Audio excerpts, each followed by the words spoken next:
Hey guys, Mr. Klein here.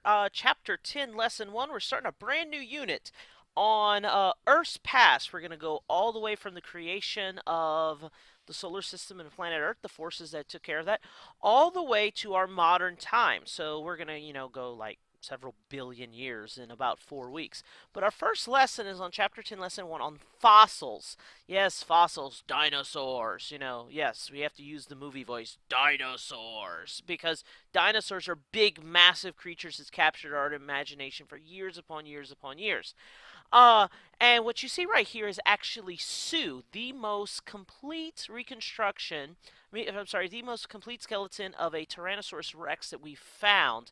It was found in South Dakota in about 1990, and is now at the Field Museum in Chicago. If you ever get up there, it is something to see.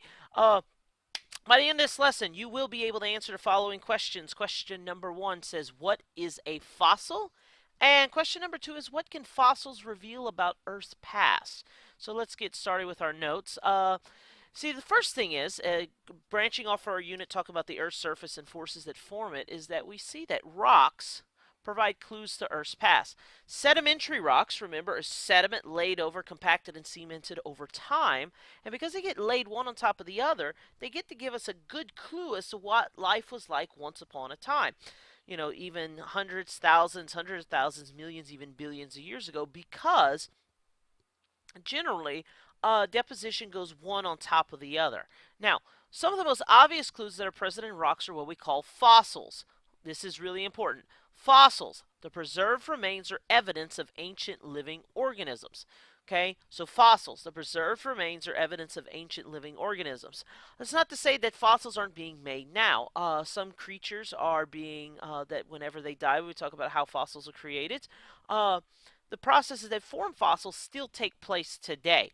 But what we're finding right now are formerly living things tens of thousands all the way back to millions of years ago. Now, some of our scientists thought that fossils formed from the remains of organisms killed in disasters, volcanic eruptions, giant floods, things of that nature. And they thought that that was the only way that fossils form. And the belief that came out of that was what we call catastrophism, for after catastrophe. Okay, remember, catastrophe is something really bad happens. Okay, so catastrophism is the idea that conditions and creatures on Earth change because of quick and violent events. And when we talk about quick, we talk about quick geologically. We're not talking about one day life is going fine and then the next day, bam, giant flood, zillions of feet of water burying and drowning everything and changing mountains and everything like that, or volcanic eruption, kaboom, and Earth is changed forever. We're not even talking about that. We're talking quick geologically. We might talk about months or even years with that. So, based on his observations, there was a farmer and a scientist from Scotland in the 1700s. His name was James Hutton. He said that he looked at the terrain in which his farm was based on. He noticed that deposition, erosion, things like that didn't take place quickly, rather took place slowly. So he said rather than bang, things happening all of a sudden, he said that changes took place very slowly. And he developed a principle that geologists use, and it's what we call uniformitarianism. Yeah, really big, long word. Uniformitarianism. And according to the principle of uniformitarianism, the same geologic processes, erosion, deposition, sedimentation, compaction, all the stuff that happened in a rock cycle, all these processes, not only that, but later on plate tectonics gets and continental drift gets thrown into this, that these processes occur today also occurred in the past. And this principle says that the change on Earth, they go in slow, continuous cycles. In addition to the changes of uniformitarianism, occasionally, though, we will have catastrophic events that take place. For example, the event, whenever we get into geologic time, the event that killed off the dinosaurs and killed the Mesozoic era was because of probably, scientists believe the main theory is that probably a giant asteroid hit planet Earth around 65 million years ago, actually not too far from us down in Mexico. So most of the time you'll have changes because of cycles, but occasionally a spanner gets thrown into the works and things go nuts and things happen from there. But essentially uniformitarianism is like the the cycle, the cycles and the processes that we see now and the speeds at which they take place normally would have always taken place like that in the past. And this is one of the things that underpins modern geology. Now, let's talk about fossils. Remember, fossils are the preserved remains of evidence of ancient living organisms. And here's the thing: an organism is more likely to become a fossil if it contains hard parts such as teeth or bones. It's not exactly as though scientists will go out on a dig and will pull up the fossilized remains of an apple. Okay? We won't see that because it's not very hard. It's soft. It's more likely to decompose quickly. And the thing is, fossils are more likely to form if the organism is buried relatively quickly after it dies. Now, it could get buried in a mudslide, it could get buried in a flood, a volcanic eruption, something like that, or it can just die and sink to the bottom of a lake or a pond and something like that, and remains can go on top of it and preserve it. Now, most fossils that oftentimes we can see are relatively small bone fragments. Occasionally we'll find something like Sue, or we'll find something like at the picture at the bottom of this page, and ones that we'll get on later. Very rarely will we see entire skeletons. We'll oftentimes find bits and pieces. But even within rocks, we'll find tiny fossils, and these fossils are called, well, microfossils. It kind of makes sense to me. Micro meaning small or tiny. So, let's talk about fossils. Now, if the actual organism becomes a fossil, generally, like I said, it was enclosed by soil or ice or whatever over a long period of time. As a result, it keeps it away from air and bacteria, the decomposers. If you remember, last year in life science, we talked about decomposers and things like the carbon cycle like that, that what happens is these decomposers will break down living matter and put it back into the soil to use for living things to go. Occasionally, living things will get out of the carbon cycle and they'll get fossilized. Now, some fossils are what we call carbon film. Okay, we're going to go over several types, but essentially carbon film forms when pressure drives off the gases and liquids from an organism's tissues, leaving only the carbon behind. So what kind of happens is, for an example I'm about to show you, a fish got caught in some rock. Okay, maybe there was a flood, maybe, it died, settled down the bottom, soil came on top of it.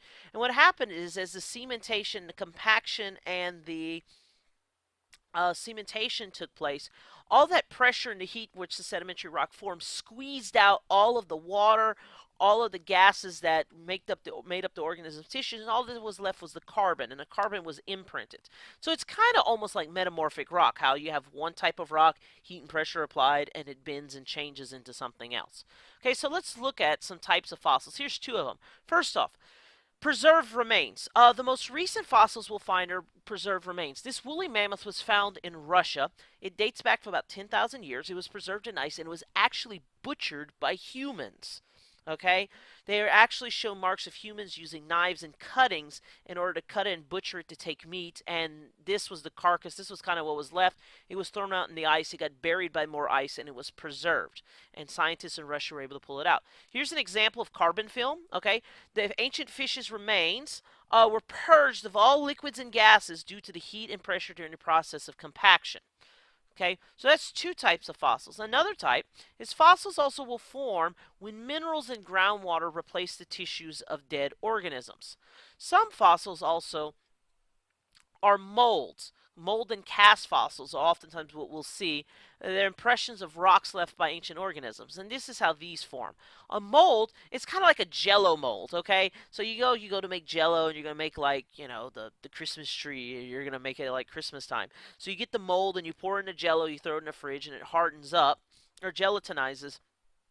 And the gelatin, you shake it out, it falls out. Oh, look, there's like our little Christmas tree jello. Well, that jello would be a cast, okay? So when the mold fills with the sediment or mineral deposits, it forms a cast. And then in addition, we have trace fossils, which show evidence of the activity of ancient organisms such as tracks or nests. If you ever go in between Austin and San Antonio, Texas, there's a state park that has dinosaur tracks where you can go out there. So essentially, dinosaurs walked in the mud, okay, and that mud dried and was suddenly covered by another layer of mud, and what ended up happening was over time it all solidified into rock, and the rock above the tracks was eroded away, and all that was left were the footprints. And so you can actually go up and you can walk in the footprints of dinosaurs. Okay, so let's look at these other two types, the mineral replacement.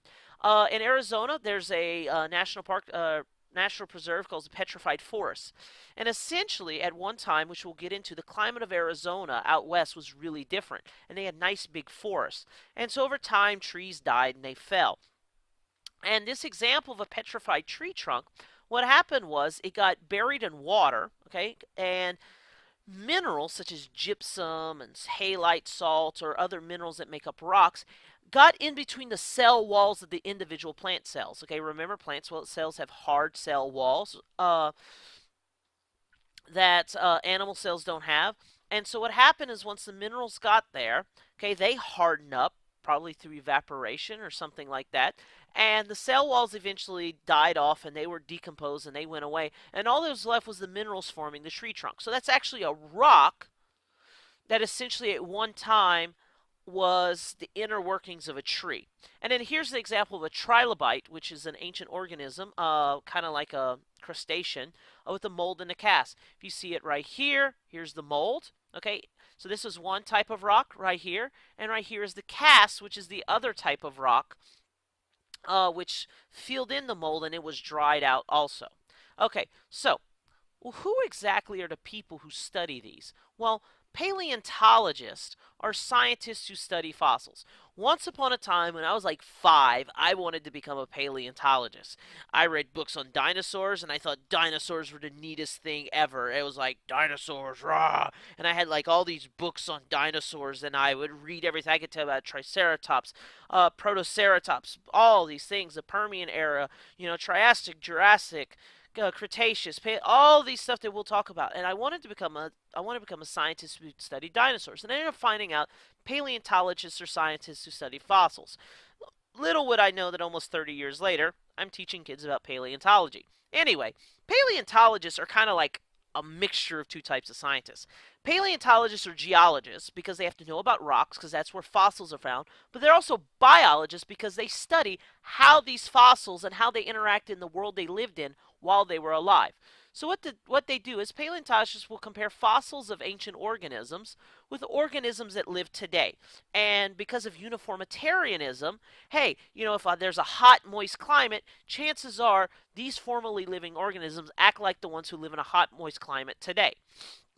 So, like I just said, paleontologists use uniformitarianism to learn about the environments of ancient organisms. Now, and like I just said, also, if a fossil of an ancient organism is similar to an organism that lives today, these two organisms might have lived in a similar environment.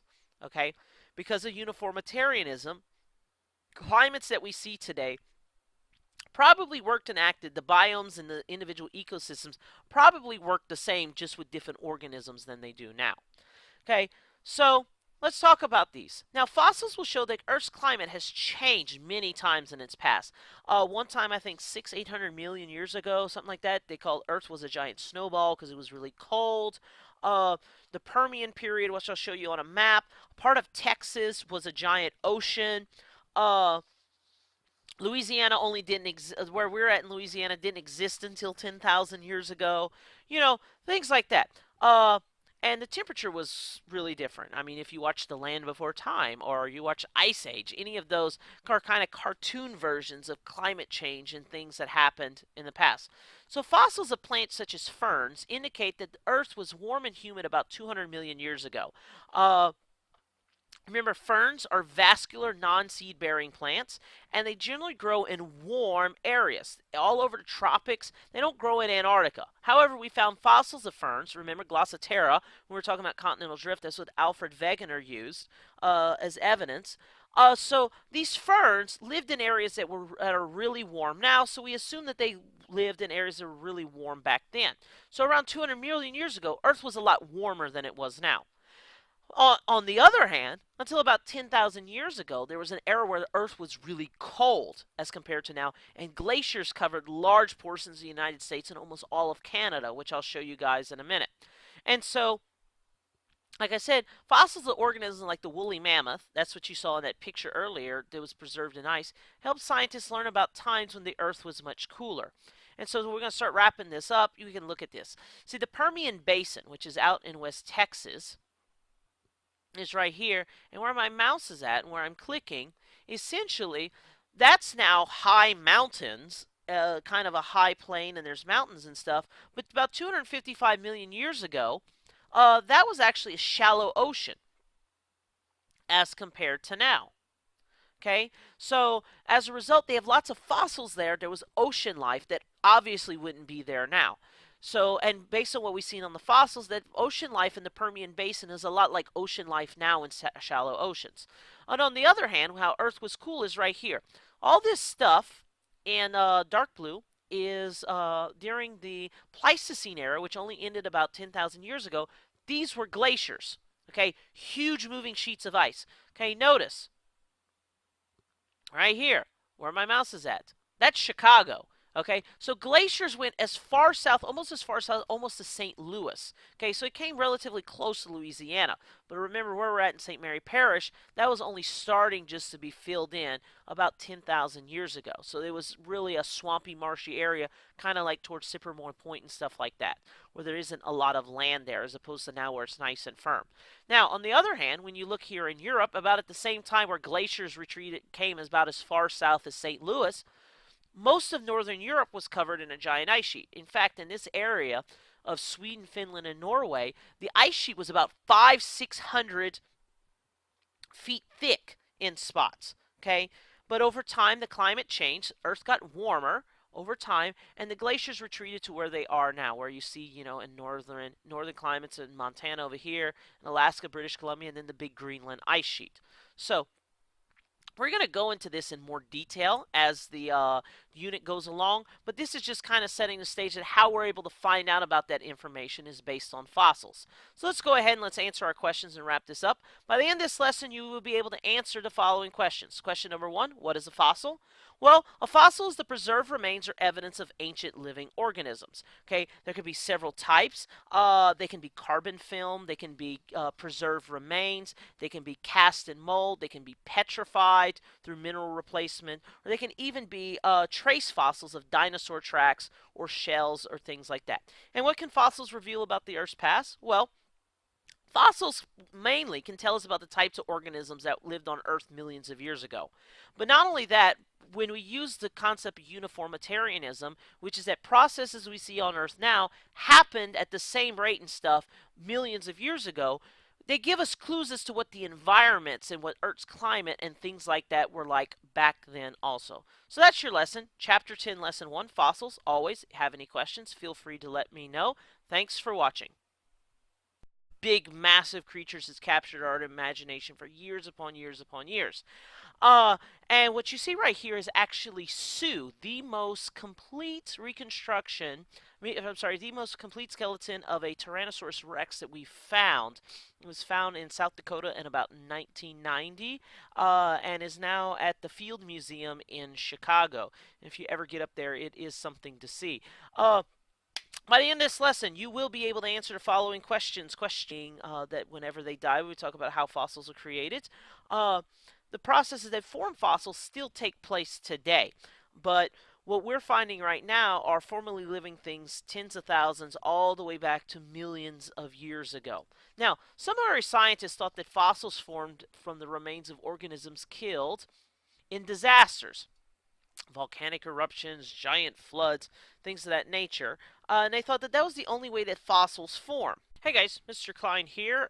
Chapter 10, Lesson 1. We're starting a brand new unit on Earth's past. We're going to go all the way from the creation of the solar system and planet Earth, the forces that took care of that, all the way to our modern time. So we're going to, go like several billion years in about 4 weeks. But our first lesson is on Chapter 10, Lesson 1 on fossils. Yes, fossils, dinosaurs. Yes, we have to use the movie voice, dinosaurs, because dinosaurs are number 1 says, what is a fossil? And question number 2 is, what can fossils reveal about Earth's past? So let's get started with our notes. See, the first thing is, branching off our unit, talking about the Earth's surface and forces that form it, is that we see that rocks provide clues to Earth's past. Sedimentary rocks, remember, is sediment laid over, compacted, and cemented over time. And because they get laid one on top of the other, they get to give us a good clue as to what life was like once upon a time. even hundreds of thousands, millions, even billions of years ago, because generally, deposition goes one on top of the other. Now, some of the most obvious clues that are present in rocks are what we call fossils. This is really important. Fossils, the preserved remains or evidence of ancient living organisms. Okay, so fossils, the preserved remains or evidence of ancient living organisms. That's not to say that fossils aren't being made now. Some creatures are being